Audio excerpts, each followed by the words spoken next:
नमस्ते दोस्तों, आज की क्लास में आप सभी लोगों का हार्दिक स्वागत है। दोस्तों मैं आज आपके लिए बहुत इंपॉर्टेंट टॉपिक लाया हूँ सभी के लिए। जनरल साइंस से रहेगा हमारा ये टॉपिक और बेसिकली मैं टिश्यू का पार्ट एनिमल वाला बताऊंगा। बेसिकली जो टिश्यू होता है वो ग्रुप ऑफ सेल्स होता है और टिश्यू जो है वो दो पार्ट में डिवाइड होता है दोस्तों, प्लांट टिश्यू और एनिमल टिश्यू। तो आज मैं आपको सिर्फ एनिमल टिश्यू बताऊंगा और इसमें से दोस्तों एक क्वेश्चन तो पक्का आएगा ही आएगा, कई बार पूछ लिया जाता है। तो यहाँ पे देखेंगे दोस्तों एनिमल टिश्यू है ना, यानी जो जंतु उत्तक है वो चार प्रकार के होते हैं दोस्तों, है ना। Epithelial tissue, muscular tissue, connective tissue and nervous tissue दोस्तों। एपिथेलियल टिश्यू में भी फर्दर डिवीजन होते हैं दोस्तों। मैं एक ही करके आपको सभी के बारे में बताऊंगा। तो यहाँ पे देखेंगे दोस्तों, एपिथेलियल टिश्यू में सिंपल स्क्वायमस आता है पहला, जो कि कहाँ कहाँ पाया जाता है दोस्तों, माउथ में और ईसोफेगस में, है ना। ये सिंपल सेल के बने होते हैं, माउथ और ईसोफेगस में पाए जाते हैं दोस्तों। बात करते हैं कॉलमनार एपिथेलियम टिश्यू की। इनका जो स्ट्रक्चर होता है वो कॉलम की तरह होता है, पिलर लाइक शेप होता है। ये जो होता है दोस्तों स्टमक की लाइनिंग में और इंटेस्टाइन में पाए जाते हैं। बात करते हैं क्यूबॉइडल एपिथेलियम की। क्यूबॉइड की तरह इनका स्ट्रक्चर होता है, किडनी ट्यूब्यूल्स में पाए जाते हैं दोस्तों। और अगली बात करते हैं सिलिएटेड की। तो सिलिएटेड जो होता है दोस्तों respiratory tract, fallopian tube and uterus में पाया जाता है दोस्तों। जो ग्लैंडुलर है वो इनका ग्रुप होता है, तो इसमें ये बेसिकली उसमें ही होता है दोस्तों, है ना। ग्लैंडुलर जो होता है इनका ग्रुप होता है सेल का, जो बाद में जो फॉर्म अगर पैटर्न ऑफ सेल अरेंजमेंट होता है उसी को हम ग्लैंडुलर कहते हैं। बात करते हैं अगले टिश्यू की, यानी कि मस्कुलर टिश्यू की। चलते हैं दोस्तों मस्कुलर टिश्यू की तरफ। दोस्तों ये मस्कुलर टिश्यू है हमारा, आप देखेंगे इसको ध्यान से देखिएगा, आपको समझने में कोई भी दिक्कत नहीं आएगी, है ना दोस्तों। बात करते हैं स्केलेटल, तीन टाइप के होते हैं दोस्तों स्केलेटल टिश्यू, स्मूथ टिश्यू मतलब smooth muscle tissue and cardiac muscle tissue. तो दोस्तों स्केलेटल जो होते हैं लिम्स वगैरह में पाए जाते हैं, स्मूथ जो होते हैं यूटेरस में, यूरेथ्रा में, इंटेस्टाइन में, ब्रोंकाई में और स्टमक में पाए जाते हैं। कार्डियक मसल दोस्तों हार्ट में पाई जाती है सिर्फ, और ये वॉलेंट्री होती है skeletal muscle. Smooth muscle involuntary होती है और कार्डियक मसल इनवॉलेंट्री होती है दोस्तों। वॉलेंट्री और इनवॉलेंट्री में आपको डिफरेंस बता देता हूँ। ऐच्छिक और अनैच्छिक पेशियाँ जो हम अपनी इच्छा अनुसार कर सकते हैं वो वॉलेंट्री, और जो नहीं कर सकते वो इनवॉलेंट्री। मतलब गॉड वो अपने आप दे रखा है, गॉड क्रिएट, मतलब वो हो रहा है और अपने आप हो रहा है दोस्तों, है ना। जैसे हार्ट है दोस्तों हमेशा फंक्शन करता रहता है बॉडी के अंदर, है ना।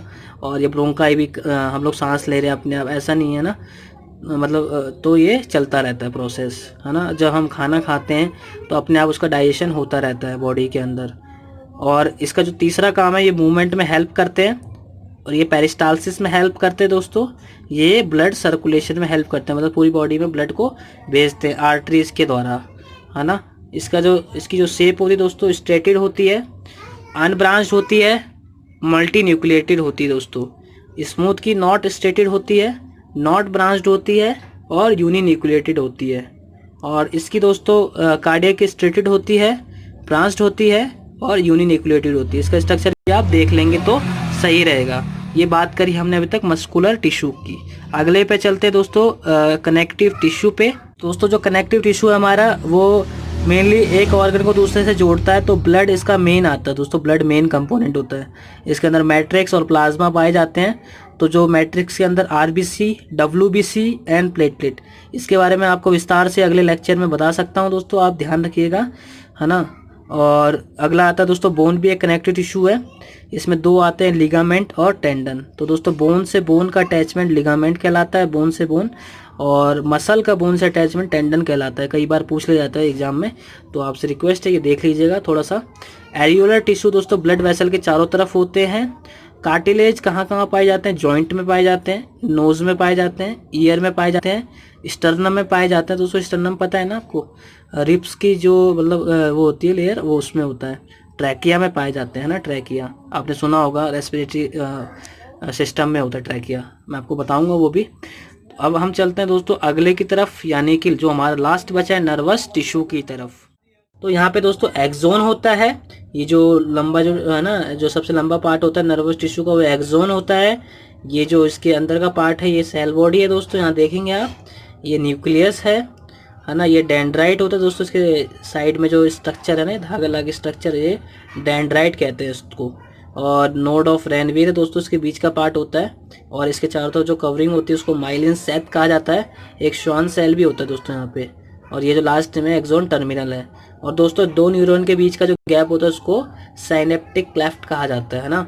बेसिकली जो इसका काम क्या होता है, नर्वस टिश्यू, ये बेसिकली सेंसरी जो मतलब रिसेप्टर से इंफॉर्मेशन पहुंचाते हैं। कहने का मतलब ब्रेन में इंफॉर्मेशन ले जाते हैं ना सेंसरी न्यूरॉन से, और वहाँ से जो आते तो दोस्तों मोटर न्यूरॉन से वो इन्फॉर्मेशन पूरी बॉडी में पहुंचा देते हैं। बेसिकली पहले ब्रेन में ले जाते हैं, उसको ट्रांसमिट करते हैं सिग्नल को, देन बॉडी हमारी रिसीव करके फिर उसको एम्पलीफाई करती है। ब्रेन मतलब उसको एम्पलीफाई करके भेजता है कि हाँ भाई आपको ये काम करना है या फिर कुछ भी करना है।